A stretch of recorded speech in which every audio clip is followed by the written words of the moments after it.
Hello viewers, তোমরা সব কেমন আছো? আশা করি ভালো আছো। আমিও ভালো আছি। আজ আবার তোমাদের সাথে শেয়ার করতে চলে এসেছি একটা নতুন রেসিপি নিয়ে। চলো বন্ধুরা, দেখা যাক রেসিপিটা কিভাবে তৈরি করি।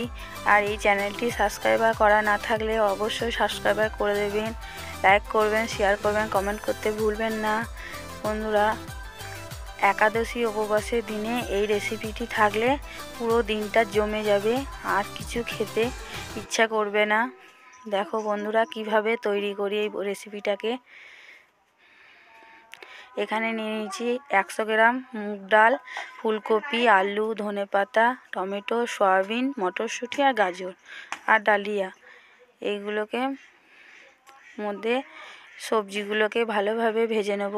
অল্প 2 চামচ মতো পরিমাণ মতো তেল দিয়ে দিচ্ছি। সবজিগুলোকে ধুয়ে নিলাম। এবার কড়াইয়ের মধ্যে দিয়ে ভালো করে ভেজে নেব, নাড়াচাড়া করে নেব ভালো করে। গাজর, মটরশুঁটি আর ফুলকপিটাকে নাড়াচাড়া করে নিচ্ছি ভালোভাবে, বেশিক্ষণ ভাজবো না। এবার তুলে নেব, অল্প একটু ভেজে নিলাম, তুলে নিচ্ছি অন্য একটা পাত্রের মধ্যে। এবার আলু দিয়ে দিলাম, বড় সাইজের একটা আলু, মধ্যে একটু তেল দিয়ে দিলাম, ভালো করে নাড়াচাড়া করে নেব আলুগুলোকে। এবার ভালোভাবে নাড়াচাড়া করে ভাজা হয়ে গেছে, এবার তুলে নেব। দেখো বন্ধুরা, জল দিয়ে দিলাম। এই জলের মধ্যে 50 গ্রাম সয়াবিন দিয়ে দিয়েছি। সয়াবিনটা ভালো করে সেদ্ধ করে নিতে হবে। সয়াবিনটা ফুটে গেছে, এবার একবার নাড়াচাড়া করে নেব, দিয়ে সয়াবিনটাকে নামিয়ে দেব। একটা পাত্রের মধ্যে ঢেলে দিলাম সয়াবিনটাকে। আবারও 1 চামচ মতো তেল দিয়ে দিলাম, ছোটো চামচে। এরপর 100 গ্রাম মুগ ডালটা নিয়ে নিলাম। ডালটা ভালো করে ভেজে নেব। আমি এরকমভাবেই ভাজি ডালটাকে। শুকনো কড়াইয়ের মধ্যে 1 চামচ তেল দিয়ে ভেজে নিই, তারপরে জল দিয়ে ধুয়ে নিই ডালটাকে। আমি এইভাবেই ডালটাকে ধুয়ে নিই। ডালের জলটাকে ফেলে দিচ্ছি অন্য একটা পাত্রের মধ্যে। দেখো বন্ধুরা, এবার ডালটাকে অন্য একটা পাত্রের মধ্যে ঢেলে দেব। এরপর আবারও তেল দিয়ে দিচ্ছি অল্প করে। সয়াবিনগুলোকে ভেজে নেব ভালোভাবে, নাড়াচাড়া করে নিচ্ছি সয়াবিনটাকে।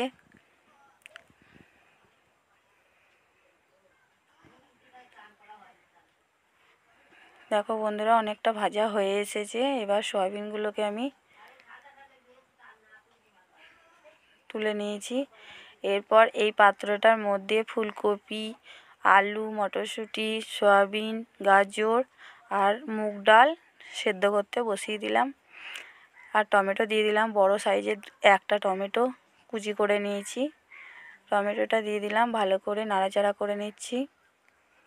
এরপর ঢাকা দিয়ে দিলাম, এটা 10 মিনিট মতো সেদ্ধ হয়ে যাক।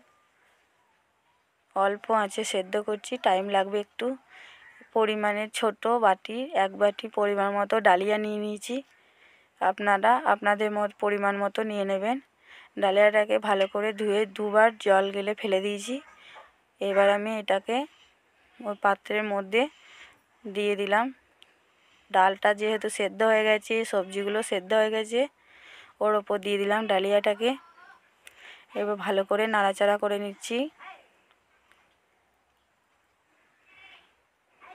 ভালো করে নাড়াচাড়া করে আর আবারও 1 ঘটি পরিমাণ মতো জল দিয়ে দিলাম।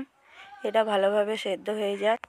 এটা 10 মিনিট মতো আবারও সেদ্ধ করতে দিয়ে দিলাম। দেখো বন্ধুরা, এরকমভাবে ভালো করে নাড়াচাড়া করে নিচ্ছি, যাতে জমাট বেঁধে না থাকে কোনো জায়গায়। আবার একটু পরিমাণ জল দিয়ে দিচ্ছি। এটা জলের পরিমাণটা একটু বেশি দিলে বেশি ভালো হয়, আর পুরু টাইপের হয়ে গেলে নাড়াচাড়া করতে অসুবিধা হয়। দেখো বন্ধুরা, ছোট চামচে 2 চামচ লবণ দিয়ে দিলাম। 1 চামচ মতো পরিমাণ মতো হলুদ অল্প একটু দিয়ে দিলাম। হলুদ দিয়ে দিলাম। এবার ভালো করে নাড়াচাড়া করে নিচ্ছি হলুদ দিয়ে। এবার ঢাকা দিয়ে দিলাম। এবার সেদ্ধ হতে থাকুক। এই খিচুড়িটার মধ্যে আদা আর লঙ্কা বাটা দিলে মশলা দিতে হবে, তাহলে খুব ভালো লাগে, টেস্ট লাগে খেতে। দেখো বন্ধুরা হয়ে গেছে অনেকটা সেদ্ধ। এবার মশলাটা দিয়ে ঘেটে নেবো, তাহলেই তৈরি হয়ে যাবে গরম গরম ডালিয়া। দেখো তেল দিয়ে দিয়েছি, তেলের মধ্যে অল্প একটু হলুদ দিয়ে দিলাম। হলুদের মধ্যে আদা লঙ্কা বাটাটা দিয়ে ভালো করে নাড়াচাড়া করে ভেজে নেব। দিয়ে অল্প করে জল দিলাম যাতে ছিটে না আসে, গায়ের মধ্যে না লাগে। দেখো বন্ধুরা ভাজা ভাজা হয়ে যাচ্ছে। বারে বারে নাড়াচাড়া না করলে বসে যেতে পারে, ওই জন্যে নাড়াচাড়াটা করে নিচ্ছি। এবার খিচুড়িটার মধ্যে ঢেলে দেবো, তাহলেই তৈরি হয়ে যাবে গরম গরম ডালিয়ার খিচুড়ি। একাদশী উপবাসের দিনে ডালিয়ার খিচুড়ি রেসিপিটি থাকলে আর কিছু দরকার হয় না, ওর সাথে একটু বেগুন ভাজা। টাটা বন্ধুরা।